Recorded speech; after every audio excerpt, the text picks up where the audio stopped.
ঢাকায় বসবাসরত সিলেটের বিভিন্ন শ্রেণী পেশার মানুষের অংশগ্রহণের মধ্য দিয়ে জালালাবাদ ছাত্র কল্যাণ সমিতি ঢাকা কলেজের ইফতার মাহফিল অনুষ্ঠিত হয়েছে। আজ ঢাকা কলেজ অডিটোরিয়ামে এই ইফতার মাহফিলের আয়োজন করা হয়। সমিতির সভাপতি কামরুল ইসলামের সভাপতিত্বে এবং সাধারণ সম্পাদক আনোয়ার হোসেন প্রিন্সের সঞ্চালনায় এতে প্রধান অতিথি হিসেবে বক্তব্য রাখেন উচ্চপদস্থ সরকারি কর্মকর্তা ডাক্তার জিয়াউল ইসলাম মুন্না।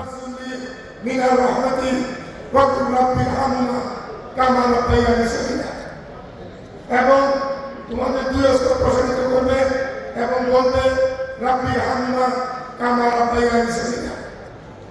অন্যান্যদের মধ্যে এই সময় বক্তব্য রাখেন বাংলাদেশ ক্রাইম রিপোর্টার্স অ্যাসোসিয়েশনের সাবেক যুগ্ম সম্পাদক ও সিনিয়র সাংবাদিক রুদ্র মিজান।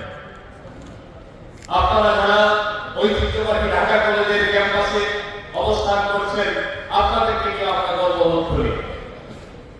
আমরা গর্ববোধ করি আমাদের ভাইরা ঢাকা কলেজের ক্যাম্পাসে, ঢাকা কলেজে অধ্যয়নরত, ঢাকা বিশ্ববিদ্যালয়ে অধ্যয়নরত, এইটুকু ভাবলেও আমাদের মাথা গর্বে উঁচু হয়ে যায়।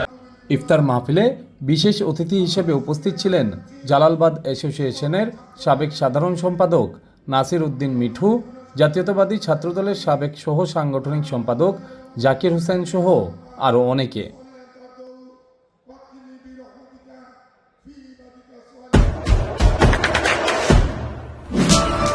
দেশে দেশে সবার সাথে দ্য নিউজ।